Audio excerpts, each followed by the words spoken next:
18 రకాల మోడల్స్ వచ్చిన కంపెనీ కాబట్టి ఫ్యూచర్ అంతా ఎలక్ట్రికల్ ఉండదు అంటే మరి పేరుతాయి కదా అని నేను డౌట్ పడ్డాను. పేరుతున్నాయి కదా సార్, మరి కాలుతాయి కదా, వాటిని ఎవరు ఎక్కువ మైలేజ్ కూడా రాదు కదా, మరి ఇబ్బంది అయింది కదా అని అంటే రాను భవిష్యత్తు మొత్తం అంటే ఒక్కొక్కటిగా ప్రక్షాళన చేసుకుంటూ వస్తున్నారు. గ్యాస్ సిలిండర్లు పోయినాయి, మొబైల్స్ పోయినాయి, ఏదైనా దాన్ని పర్ఫెక్ట్గా చేసేదాకా వదిలిపెట్టారు సంస్థ అనేది ఏదైనా.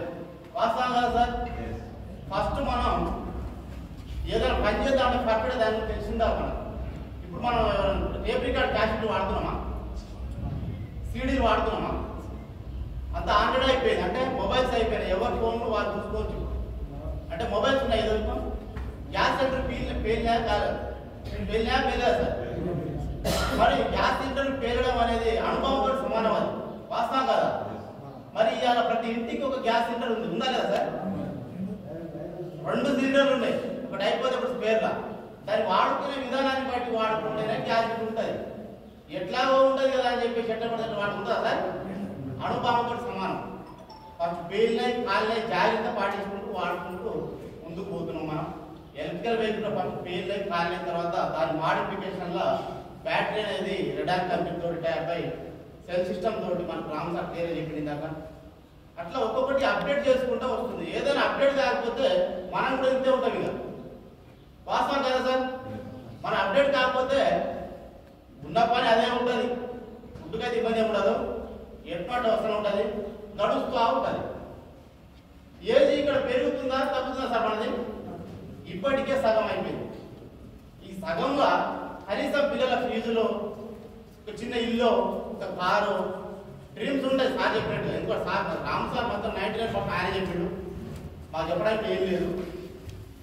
ఇవన్నీ మనకు రావాలంటే ఫస్ట్ కొత్త వచ్చిన వాళ్ళకి నేను చెప్పేది, పాత వాళ్ళకి పర్ఫెక్ట్గా తెలుసు వాళ్ళు కాననేది. కొత్త వచ్చిన వాళ్ళు మాత్రం దయచేసి మీ అప్లై ద్వారా ఒకసారికి అర్థం కాదు, లక్షల కోట్లు అనగానే మనం వింటాం, తర్వాత నమస్తే పెట్టి వెళ్ళిపోతాం. తర్వాత ఇంకొక నెల తర్వాత ఇంకో మీటింగ్ జరుగుతుంది, ఇంకొక మీటింగ్ వస్తాం, మళ్ళీ వింటాం, అవతల పడతాం. క్లారిటీగా తెలుసుకోలేకపోతే ఎన్ని మీటింగ్లకు వచ్చినా కూడా మనం సక్సెస్ కాము. అయితమా సార్?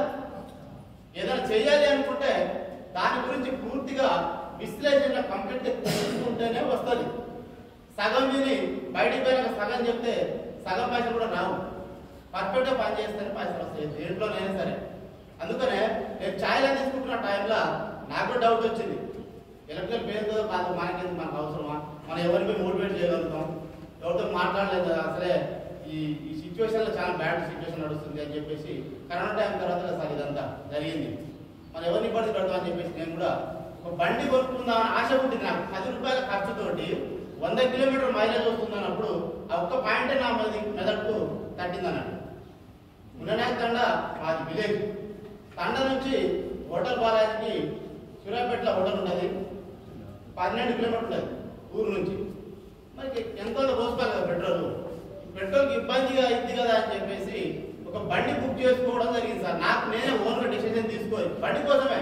ఈ 1,00,000 కోట్లు నేను ఇల్లేదు, ఈ బిజినెస్ ప్లాన్ నేను ఇల్లేదు, ఏదైనా సరే ఒక బండి కొనుక్కుంటే బాగుంటుంది అని చెప్పేసి ఆలోచనతో 15,000 కట్టిన తర్వాత అసలు బండ్లేదు, ఇవ్వాలి